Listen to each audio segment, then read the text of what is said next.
Welcome to the Adoption and Foster Care Journey, a podcast to encourage, educate, and equip you to care for children and youth through adoption, foster, and kinship care. Hosted by an adoptive mom with over 22 years of kinship and adoptive parenting experience. She's on this journey with you. Please welcome Sandra Flach. The Lord is my shepherd, I shall not want. He makes me to lie down in green pastures. He leads me beside the still waters. He restores my soul.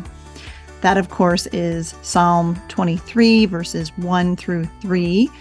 Welcome to the Adoption and Foster Care Journey podcast. I'm your host, Sandra Flach, and I'm here trying to get reacclimated to recording podcasts because I had a month of travel and I had recorded everything ahead of time for that month. And so it's been a month since I was last here at the microphone to connect with all of you. And I'm grateful to be back and grateful that you're here. I had a month. My September was full of travel. I started off heading to Atlanta from my home base in upstate New York and got to go down and spend some time with the amazing Faith Bridge folks down there and got to record some training, some FASD training with Faith Bridge for their Faith Bridge U, and also got to do an FASD workshop live for their foster families. So that was a wonderful opportunity. And then I got home and was home for about a week and headed then down to Washington, D.C. for the FASD United Affiliate Summit, which was incredible. I got to spend some time meeting in person so many amazing folks from the FASD community that I've only ever met on Zoom or online, social media, that kind of thing. So that was wonderful. And I spent about 2.5 days in DC and then jumped on a plane and headed to Oklahoma City for the CAFO Summit, which I think that was my 12th, 13th year going to CAFO. And I got to, that was a time of refreshing. I have to tell you that the theme this year for CAFO was exactly what I needed. It was about, the theme was unhurried, living with the long view in mind, right? So eternity. And I find that I have been just in this season of hurry, busy, travel, all kinds of things going on. So I really needed that message, and it really spoke to me. And I've been trying to even kind of meditate on that since I've been home because it's still kind of busy and I really need things to settle down. And I think that was one of the reasons why I picked the 23rd Psalm, because I could use some green pasture, still water time for sure in my schedule in my life. So I feel like I'm just getting back to, okay, we're going to record some podcasts, and how do I even hook up all the equipment again and just try to get back into it here with you. And I have a great guest today. I'm excited to bring you. And if you notice, my background is finally a little bit nicer than it has been now that we're doing video. All of these podcasts, if you didn't already know, we started in September releasing the video. So the background was just a blank wall or other random things behind me. And I really needed some bookshelves in my office. And so I ordered this bookshelf behind me from IKEA. And if any of you have ordered from IKEA before, you know what a interesting puzzle solving project putting anything together there is. But while I was out gallivanting and traveling, my wonderful husband was home putting together this bookcase behind me. And when I got home, it was all together and set up, and all I had to do was fill it with my things. So I love it, and I'm grateful that he was able to do that for me. He supports me in all that I do. I couldn't do what I do without him. And maybe one of these days we'll have him on. But anyway, here we are, and we're ready to dive into some great podcasts for you this fall and winter. So excited to be back with you Before we meet today's guests, I would love for you to check out these announcements. Natalie Vecchione of the FASD Hope podcast and Sandra Flach of the Adoption and Foster Care Journey podcast would like to invite you to join their Hope for the FASD Journey, a virtual support community for parents and caregivers raising individuals with an FASD, diagnosed or not. This faith-based community includes an online bi-monthly support group, a monthly VIP conversation, and a private Facebook group which includes a video devotional from Natalie and Sandra every Saturday. To register, visit justicefororphans.ny.org/training/FASD. And in addition to the FASD support community, I'm also now offering coaching sessions for families, for individuals, using the Facets neurobehavioral model, that brain-based approach.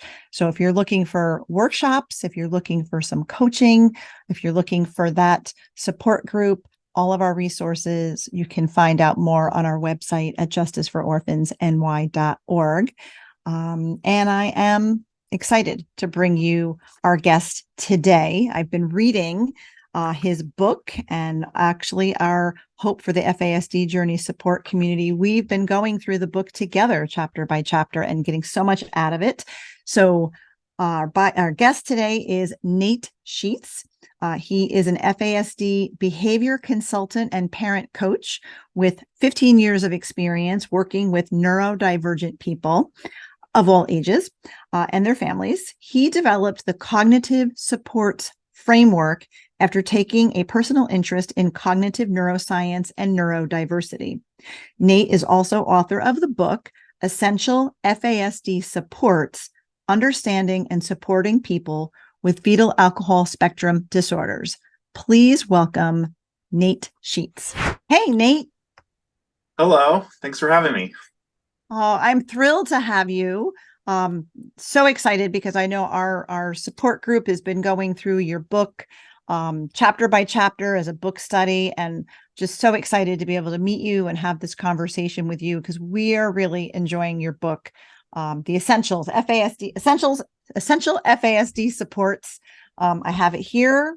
I know sometimes in the camera it'll look backwards, but you can get a visual of what the book's like. Yeah. So I'm really curious to know at what point in your career, like when did you really discover and come to understand FASD? Because I know as parents, sometimes we've not really heard of it until we're dealing with the big behaviors of our kids. Our kids don't always have a diagnosis. So what about you? Where did you really begin to learn about FASD?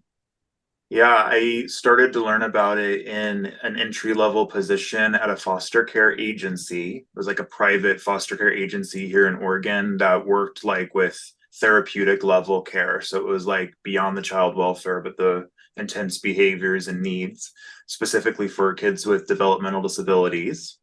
But it's foster care. So there's just like a lot of the same kind of stuff. And there were several situations, but there was a particular client who had some really interesting behaviors, and he had a lot of strengths, but then he just did stuff that people weren't understanding. And so, I was fascinated by like, what is this kid doing? It involved a little bit of stealing, a little bit of lying, just things that didn't make sense. And so one of the steps I took to try to figure the situation out, in my job as a skills trainer and as the kids case manager, was to like look through what's going on here. So I saw that he had fetal alcohol. I didn't know too much about it. I started educating myself then. And then I also started growing into more behavior behavior consultation is what it is. So you're assessing behaviors. And because of my understanding of FASD, I just continued to learn about it. And it was pretty common, like to encounter kids who had this or suspected to have it. And so I figured, well, I need to learn more about this because that might have something to do with the confusion that people are feeling. And so I just started there, and I started with Diane Malbin and did her training and the 3-day one. and continue to learn from the community and put some videos out there. People, were resonant to. And yeah, I just kind of kept going from there. So now I do a lot of behavior consultation. I specialize in fetal alcohol. But I have like experience with a lot of developmental disabilities.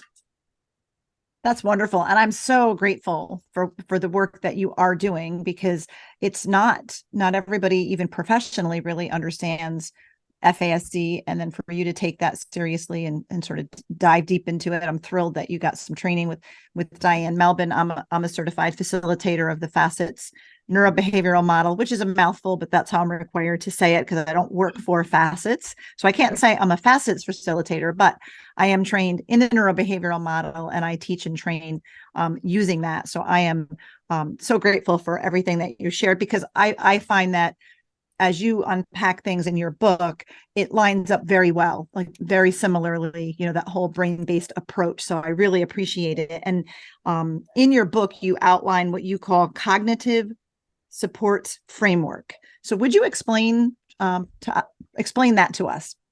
Yeah, so I came up with the idea of cognitive supports. There's different kinds of supports, and whether it's like a physical support, a sensory support, there's cognitive supports. And really it is the motivation of the person, the supporter, the person giving the support. And so if something is a cognitive support, you are doing something because you have some kind of cognitive situation in mind. So in the case of fetal alcohol, there's several, but a very big one is they often do not process verbal language kind of in the instantaneous way that most of us do. And so what that means is we can't be having really quick conversations with them and then getting annoyed and punishing them when that information is not processed or remembered, or maybe misremembered later. And so one of many things I could do is keep my words short, keep my sentences short, and then be quiet and give time to think. So if my motivation as the supporter is something cognitively based, like processing verbal language, that's what makes it a cognitive support. So most supports that you're already doing that are effective, they might actually be a cognitive support already if you're linking them to specific cognitive skills, which we talk about, not very many. There's about 40 that I'm doing like in day-to-day life with families I'm considering, but in the book we focus on about 6. Yeah, and I really appreciate it, especially that, your emphasis on the processing, the slower processing, and slowing down and using less words. Because when I, as a parent, before I had any formal training, learned about slower processing and how, my son was not catching every word. I know sometimes we say they catch every third word, right? And even when I would give lists, like I want him to learn to make choices. So I'll give a list of things for breakfast. Do you want cereal? Do you want eggs? Do you want oatmeal? And I started realizing a pattern of he always picked the last thing that I said. Yeah. And it could be memory, but I've come to realize that it's just the last thing that he caught out of this list of things I was giving him. Right. So yeah. And if I gave the same list the same way every day, he would just always pick the last thing, even if it wasn't his favorite thing out of the 3 things. Right. And then I started experimenting with it and kind of shuffling the list and discovering if I offered the same things in different order every day, he still only picked the third thing, the last thing that I said. So it's so interesting when you come to understand that slower processing and giving time, and not, and I was always the lecturing parent, right? So bombarding my kids with all kinds of verbally all the spoken words. And recently my youngest son is 18, and he came home the first week of school, and I asked him how school was, and he said, they talk too much. Right. And I right away could understand they're giving him too many words. And I was able to say, you can tell the teacher that you process slowly and they have to slow down. And at first he was like, I can't tell the teacher that. And I said, oh, yes, you can. They need to understand that they can't just give you all of this information and have you be able to catch it all. So it's so interesting. So I love that part of what you were sharing. I also appreciate, because you get into connection a little bit. And that was one of the things that when my boys got diagnosed many years ago with fetal alcohol syndrome, There wasn't a whole lot of information or resources out there for us. What was on the internet was scary and hopeless. So we dove in at the time to what we did know and what we did have access to as adoptive parents. And that was the whole connected parenting, right? Dr. Karen Purvis and trust-based relational intervention and all of that. And that did work very well. We got connection. We were, building that connection, disarming fear, doing all those things, which really, really worked until they became teenagers. And while that was still working, it was apparent we needed more, which was really understanding the FASD. But you share the importance of connection in your book as well. So could you kind of explain that a little bit more for us? Yeah, that's chapter 2. And I essentially wrote the book in order of support importance. So it's really, really important, because if connection's the word we use, but what I'm thinking of is like the neuroscience of that, which is safety. And when I say safety, I don't mean that the kid thinks I'm safe or I'm not safe. It's not what they consciously are thinking. It's what the other parts of their deeper brain are feeling and responding to. And that's a concept called neuroception. So connection's important, because when you're in connection, your brains are sending cues of safety to each other, and that lays a foundation that can get us more buy-in, because maybe we have a kid who's very resistant, and so that's kind of the short and the long term goal for this kid, is to get them times of connection. And every situation's different, and like in some situations you might be prioritizing connection, and then you still have a really rough rest of the day, right? And that doesn't mean that connection was for nothing. Can we pause? I'm so sorry. My cat is howling. So you might even have a situation where you connect with a child and you have a great time of connection, and then the rest of the day is a disaster. But that's actually it doesn't mean that the connection was for nothing. There's still a benefit to banking that time, over many different situations. And if you don't have the connection, or if the connection is often interrupted by dysregulation, either from us or with the kiddo, that makes things harder. So a lot of times, we put these kids in situations and they're not being successful, but is there any safety? And again, not conscious safety. Telling the kid you're safe, it completely misses the point. It's Right. What is their brain that has possibly been through a lot of trauma, has disabilities, and maybe struggles to process certain pieces of information, or does it inconsistently. We don't want to miss the point. So there's intentional things that we can do, even if we have to take it really slowly, which you do for some kids in certain situations. They'll reject your connection. So then a lot of work has to be put into how do we slowly build connection, maintain safety, and then eventually, when the kids may be more developmentally there because their brain has developed, or when they're more willing, just outwardly willing to have a conversation about some of these tough issues or to problem solve, the connection is laying the basis for that. Yeah, and we found connection was a big piece, and we were doing great with connection. And actually, our youngest son, when COVID happened, and school was abruptly shut down, and our kids do much better when it's consistent and there's a routine and there's a schedule. They need to know what's going to happen, right? So for us, COVID was school shut down. Maybe you'll go back next week. No, maybe it'll be the next week. No, maybe it'll be next month. My son had a really hard time with that. And then when we did go back, which was the fall of 2020, school had changed significantly. The school had made so many changes to the day. It wasn't the same. And although my son's class, some of the school was remote, my son's class, it was a special education class, they could go in person. The changes, he was no longer feeling safe. He couldn't say, I don't feel safe, right? But he was really back in survival mode, because nothing felt safe to him. And what we ended up doing, because he was not learning a month into school, and the teacher was like, he doesn't remember. There was clearly a lack of learning going on, beyond what his challenges were to begin with. So we ended up pulling him home and homeschooling him for the rest of that year, because that's where he felt safest, in connection with us and having more of a routine. And that really went a long way. And he started to be able to learn again. But that connection is such a huge piece. That and slowing. Learn without that safety, like it shuts it down. Exactly. It's no surprise. Yes. Yeah. Yeah. And that dysregulation, right? When they're in a dysregulated state, there is no learning or higher reasoning or anything. We can't say, calm down, none of that is going to work. And what I find, which you also, we talked a little bit about with the slow processing, is slowing everything down. Right. And I know personally in my life, things have been very busy. I've been traveling, a lot of things going on. And my son, I've learned over the years to try to keep myself regulated, because if I'm not regulated, he's not going to be regulated. And as things are crazy, busy, and kind of fast paced, he's also not regulated. He doesn't do as well. So you spend a lot of time, I know, in your book on slowing down, right? That's an important part.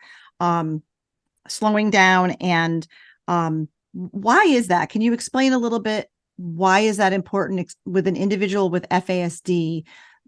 That fast pace, why is that not good for them? And why is slowing down, not just in our verbal, right, less words, and giving them time to think, but why is overall slowing things down better for them? Yeah, because in a lot of situations, there are situations where like more time, the thinking, like we can get distracted, or it just is not thought about. But in a lot of situations, like the person just needs time to take in the information, because if you move the situation ahead, and some situations naturally move themselves ahead, the person is going to become distracted from what it is you wanted them to learn, or they might be thinking about that and missing what's actually happening. And so there's just like all these like little in the moment things, which generally speaking, the slowing down isn't just even for them, it's for us. It's to say, wait a minute, I don't want to be impulsively running my mouth and using way too many words. I want to be regulated. And so slowing down, visuals, that is a chapter in the book, is also essentially a way of slowing things down. Let's let the person look at something and process the information differently. But in order for them to do that, we might have to carve out some structure into giving them that time to think. And it has to be quality time to think, and probably an extended time to think, and maybe multiple sessions of thinking about it. I'm glad you said the visuals, because I have used visuals with my kiddo, and I have been saying for a long time, visuals are great if you have a visual learner. My kiddo is not a visual learner, so they don't work, right? Because I've put up visuals and it seems like they don't work. But what I love in your book is you don't just say use visual cues or visuals. You explain how to use it, right? So I literally printed off a picture of in our bathroom, about a picture of a toilet, flush toilet, wash hands, right? I plastered the bathroom with those, and it's like nobody ever does that. So they're not paying attention to these visuals. However, you point out in the book, you go over the visual, you practice what's on the visual. You don't just hang it up and figure they're going to catch it, right? So I was like, oh, maybe the visual would work if I taught it and practiced it with my kiddo. So explain for our listeners, if you want to use a visual, what is the right way to do it? Yeah, I mean, the right way. I'm not like the authority, but a lot of parents have tried like handing their kid a checklist, putting the visuals up in the bathroom or in their bedroom, but like we kind of leave it to them. We assume there's the visual, but do they have the skills to use the visual? So in the book, the example I use is if you give a kid a checklist and it's to clean their room, and there's like 5 or 6 different things on there. Well, when they read the first thing, they put the checklist down, they go and do the first thing, right? There's a lot that can happen within just that in terms of distractions and the kind of kid we're talking about. And then after they finish it, does any part of their brain say, okay, now I need to go and re-reference that checklist? Does it click that together? And oftentimes the answer is no. So that's why we need to be using the checklist with the kiddo. And I really encourage people to do tasks with your kids. It's very time consuming. And so empathetic to that, but that will help with the learning. And then so you're doing it with them, that's the most concrete. Then you have a visual, so then you're teaching them how to use this visual, and maybe in doing that you're figuring out, maybe someday they'll be able to use this visual independently, but I might need to tweak this about this or add that. And it can maybe develop more effective visuals, which then later on the kiddo will be able to use by themselves. And a lot of kids might even reject visuals because it seems like it's more effort to have to do it, but you can still give them a try. And if we can do it in a regulated way and give it a few tries, even if we have to eventually stop because it's just not working, a few years later, when you're problem solving maybe some of the same things, they might suggest, well, why don't we try this visual? Because they remember trying it a few years ago. And so you can give it another try and then try practicing it and implementing it the same way. Yeah, I love that, because it was this revelation to me, like, oh, we could have practiced it, right? And I could have taught from the visual, where instead I just made this really nice visual, hung it up in the bathroom, and assumed my kid was going to look at it and then do what it suggested, right? And it never happened that way. But I never thought about, we need to practice it, I need to teach it. So that was like a game changer for me, because I realized I got to stop saying my kid's not a visual learner. I have to teach it first, and then we'll see if he's a visual learner or not. So that was a huge takeaway for me so far, and that was really still at the beginning of the book. As you unpack the essential supports for our kiddos with FASD in everyday life, you talk about the importance of planning, right? That helps prevent escalation. So could you talk about that a little bit? Yeah, I mean, the goal is to, as much as possible, work with a kid or a teenager or an adult with an FASD and collaborate to problem solve situations. So that could be anything from a routine in the morning to get to school, or like you're talking about, like, what can we do when we get upset? But to plan and collaborate with someone, they need to be developmentally ready to do that. And that is different amongst a lot of people. And they need to be willing. And so that's where the connection and all the work in the beginning of the book comes in. But if you get both of those in place, and so you have a kid who's willing to problem solve occasionally, and it seems like it's developmentally appropriate, then the question is, well, how do we effectively collaborate with them or make plans together? And so in the book, we talk about, like, obviously, a verbal conversation probably isn't going to cut it. Are they going to remember that conversation minutes, hours, days, weeks later when they get escalated about something? Is their brain going to say, oh, I need to follow that strategy that, me and mom talked about? Probably not. But, and so within the planning system, there are things that we can do, including practicing and role playing if the person's willing, to get to that point. And if you can, a lot of my adult clients with FASDs who are willing, not all of them are, but who are willing to role play and practice, it is so helpful for them that they reach out to me to role play and practice things, or they reach out to their parents to say, hey, and that's like one of the coolest things for me to hear, is that they in a moment are realizing this is a strategy that works for me. And that really is the goal of all of them. They should realize that they need people to be quiet and give them time to think and not use so many words. They need visuals if that's one of theirs. They need to practice and role play before they're actually put in a situation, and advocate for that and be more successful because of that. I love that. It's so vitally important.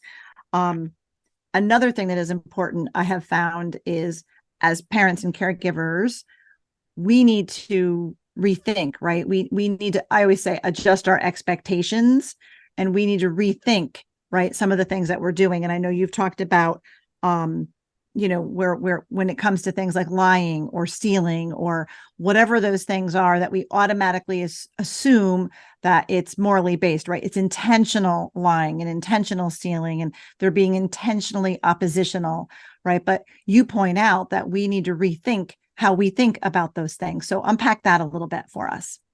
Yeah, that's a big one. I honestly believe that it applies to everybody in terms of rethinking these behaviors, because we're just kind of told as children by the adults, you're lying. And that's kind of what we then push onto children, and it's perpetuating. But like, what is a lie? Is it an impulsive statement that somebody makes because their brain is feeling lack of safe neuroception? And so they just say something as a defensive response and don't really know why they're lying in that situation. Mhm. Is it confabulation, like we know Yeah. is very common in FASD, in which case it doesn't feel like a lie to them. It's their reality. So calling it a lie is both like going to put them on the defensive probably and going to be confusing for them. Is it a misunderstanding of the information that they have processed or not processed or re-put together in certain ways? Is it their neurodivergence because they have an FASD and they view the world differently, which can be a beautiful thing in a lot of situations? So there's all these things happening, but we as adults tend to be very impulsive and snap our fingers in judgment and be very confident in those interpretations when we shouldn't be. And opposition is one that's really tough because it definitely looks really intentional. It looks like somebody who's just refusing to do something, but it's becoming more and more well understood that like these are defensive, usually automatic. They're not sitting there thinking, okay, I'm going to be oppositional to mom, and then that's going to not get me this, or that's going to get me that. There's not that process happening. It's just Right. coming out, and our responses are usually the exact same thing. So we as the adults are often having impulsive responses and then punishing kids when they're having the same exact thing. And so it's really important to understand, and each of those have different sections in the book to pick apart what is opposition or what is lying or what is stealing, what else could be going on, given what we know about what a lot of people with FASDs are going through, like the trauma piece potentially. Yeah, absolutely. I know a couple of those, like when I first learned what confabulation was, because I hadn't heard of that word before. And I have an older adult kid who was not diagnosed with FASD, but probably should have, but they're much older. And I didn't know, like it was not where my younger two boys, we knew, and it was diagnosed. She came along much earlier on and didn't come from a situation where I would have even thought, right, that there would have been prenatal exposure. So, but even as an adult now, we'll be talking about things that happened, when we were kids and we did this, and like retelling of memories, and her memories there's big differences, right? Like I'm thinking that did not happen that way. And sometimes even some of my other kids will look at me like, but once I learned what confabulation was, I started realizing her brain is filling in these gaps because she doesn't really remember exactly how things happened, but to her, that's how it happened, right? So it could look like lying, or at least it's confusing to some people, right, when they're hearing the story. But then when I learned about confabulation, I'm like, that makes sense. So Yeah. she's not doing something to be annoying or irritating or telling the story wrong to make it different. It's just how her brain is remembering that information. And that was amazing when I began to learn about that, because that was different. The same way as with the things that look like opposition, right? When parents come from that moral, when we judge everything from a moral point of view with, you need to be obedient, you need to follow the rules. If you're not doing that, if it's not immediate obedience, then it's disobedience and it's defiance and opposition. So, and then when I learned about executive function, right? So when you tell a kid, go clean your room, and then you find them an hour later and they're in their room, but it's not clean, we just assume they're being disobedient or defiant or whatever. But really, their brain lacked the ability, because of the executive dysfunction, to plan and to organize and to follow through. And what does that all even mean? So it's so interesting as we begin to rethink our parenting and rethink what's going on through that lens of how their brain works or how it works differently. It really does change things. And one of the things it changes is us as parents and caregivers or people working with FASD, if you can begin to really understand that. So I love how your book lays that out for us.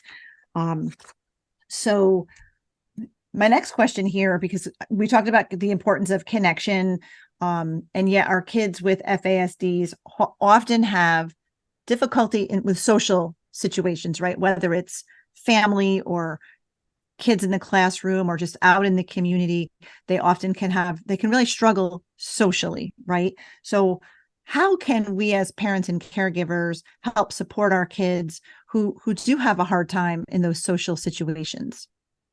Yeah, that's a big one too, because I try to really distinguish in the book the difference between social skills, like, helping somebody with social skills and helping somebody with social interactions. And there's lots of problems with like the social skills industry, for lack of a better term. Because the first thing is we want to assess, why do we have a concern about this? A lot of things that, we might find different or annoying, we have been raised to train this behavior out of somebody. So if somebody, it's anything from behaviors to certain personalities. Like if somebody's too happy, that starts to annoy people because it goes against like these social understandings of what the neurotypical expectation should be. And I think that is something that, we shouldn't even just gloss over. It's like a really important, if your kid has a loud voice, Mm-hmm.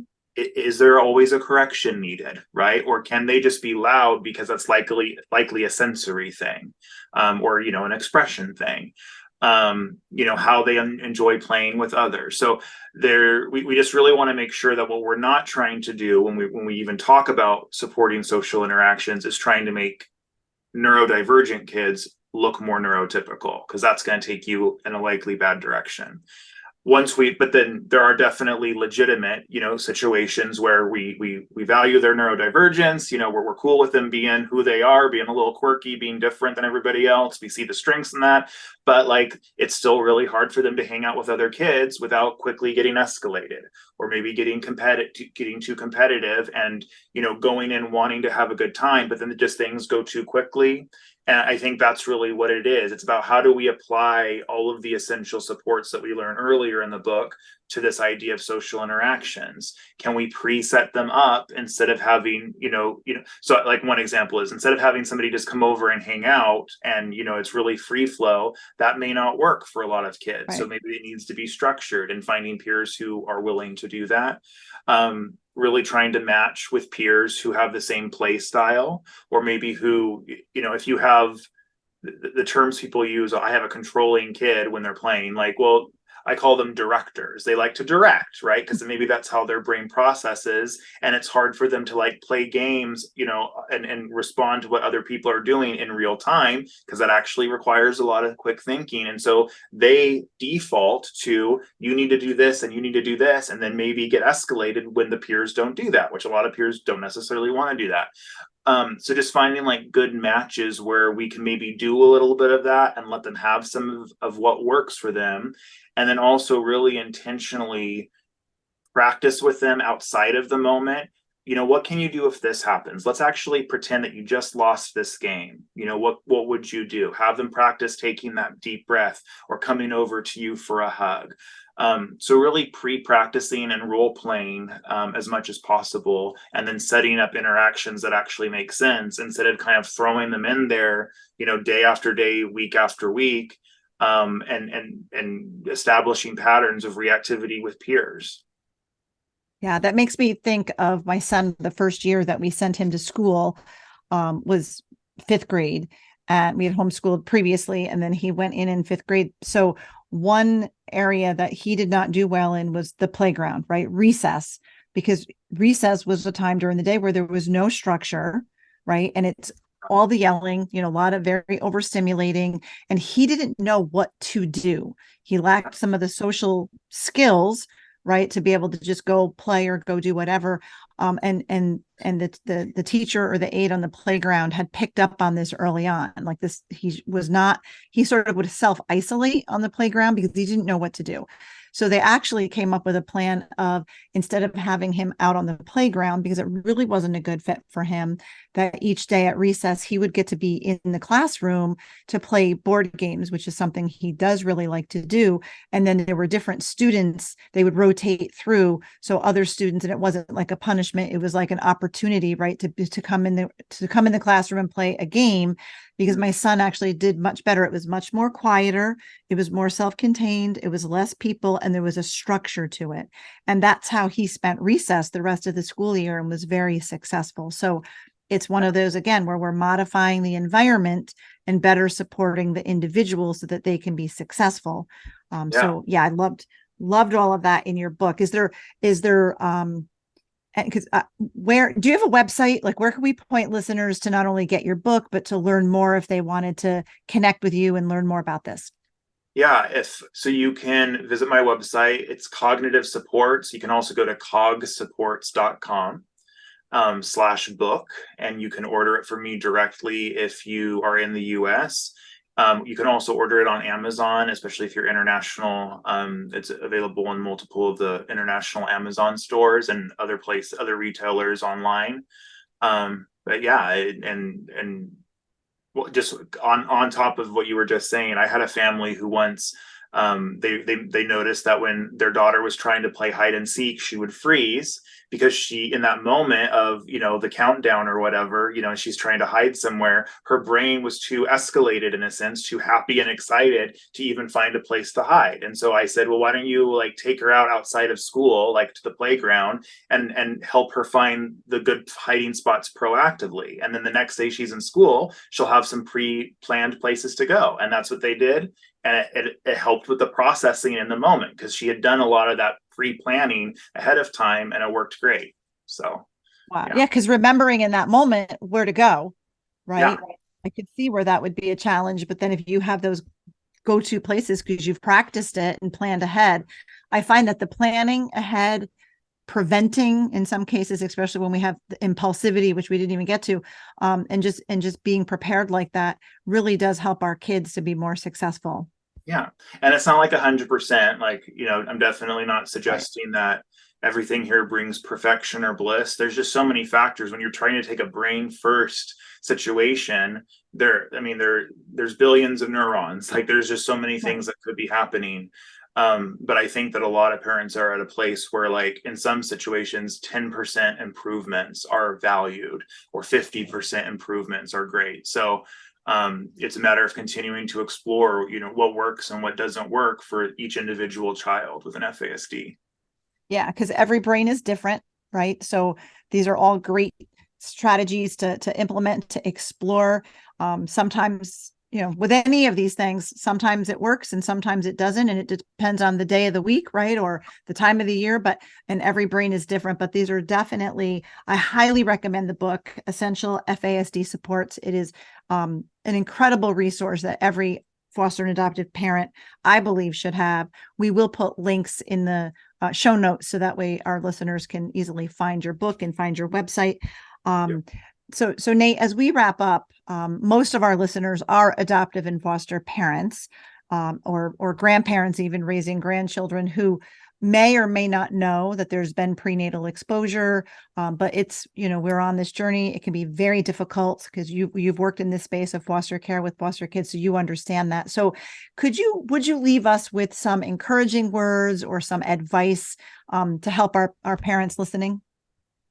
Yeah, I think that if you can be curious as much as possible, which I know, in the day-to-day, being curious, people are oh, that's a lot. And absolutely, it's fine to be that way a lot of the time. But as much as possible, being curious about the challenges can help you to remember that this is a brain thing. And even though it looks intentional, it seems like they could just turn it off if they wanted to. We just know with FASD, there's something going on. And so we just want to continue to try to avoid taking things personally. The other thing I want to just put out there is that, when we talk about regulation and parents staying regulated, it doesn't always mean calm. It means experiencing whatever you're experiencing, but being able to keep your nervous system regulated and not going into complete dysregulation. But it doesn't mean you're going to feel happy while it's happening. And it doesn't mean you're going to be perfect at that. And that pressure shouldn't even be put on you. Even though our regulation is really important, it's okay to be human. It's okay to dysregulate, especially when we think about the systems that we're trying to navigate with these kids and how they're impacting us and our kids negatively. So I think that's really normal. And we're struggling with that. Hopefully the systems can continue to improve. But you can't expect perfection out of yourself, even with the strategies that we're talking about. So I don't want anybody to feel this is all on me to stay regulated and calm.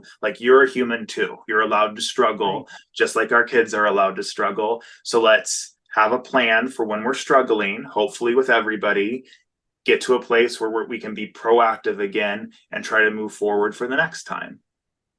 Yeah, absolutely. I love that. Be curious. Don't take it personal, and really give ourselves some grace, cut ourselves some slack as parents, because it's a hard journey. But our kiddos have such great strengths, and we can try these things. And I have found that the more I have come to understand these things and tried to apply them or practice them, the more success that we've had. And just recently, one of our parents in our support group had shared that with learning about the slow processing with one of her kiddos, the beginning of the school year here, she had asked one of her kiddos, "Do you have anything for me?" With the first week of school, the teachers are sending home all kinds of papers that the parents have to sign and whatnot. And her daughter right away said, "Nope." And this mom said, "I just practiced not saying anything else." And a few minutes later, her daughter brought, "Oh, here, I do have something you have to sign." Right. Yeah. But she practiced allowing her daughter that quiet space to think and process. And then she was able to remember, I do have something. So it was just really a perfect example of how practicing these things and being curious about these things and applying them, we can really learn a lot about our kids and be able to support our kids better. So Nate, thank you so much. Again, your book, it's the Essential FASD Supports. Highly recommend it. We're going to put links in the show notes. Thank you for all you're doing on behalf of the FASD community. And thanks so much for being with us today. You're welcome. Thank you for having me. Wow, I just love that conversation with Nate Sheets. Again, highly recommend his book. We will put links in the show notes so that you can find it super easily. Of course, Amazon is where most of us buy our books anyway. So wherever you choose to find it, I highly recommend it if you're a foster and adoptive parent, whether or not you know your kiddo has an FASD. And also, in addition to encouraging you and equipping you for your parenting journey, keep in mind all of our FASD resources that we offer on our website, from the training to the Hope for the FASD Journey support group. This podcast, of course, is a resource. I'm doing some coaching now as well. Really want to equip you for this parenting journey. So I hope you'll check those out on our website, justicefororphans.ny.org. Link in the show notes to that as well. Find us on social media at Justice for Orphans, as well as myself, Sandra Flach. I'm grateful to have you along for the journey, and I hope that you will also find or subscribe, follow this podcast, so that not only you'll be able to have access to every episode, but more adoptive and foster families will be able to find it. So thanks again. Grateful to have you along for the journey. Thank you for listening to this episode of the Adoption and Foster Care Journey podcast, brought to you by Justice for Orphans. We hope you were encouraged today. Please be sure to subscribe to this podcast and leave a review, and share it with your fellow foster and adoptive parent friends so they can be encouraged too. Be sure to find and follow us on Facebook and Instagram at Justice for Orphans. And check out our website for vital resources at justicefororphansny.org.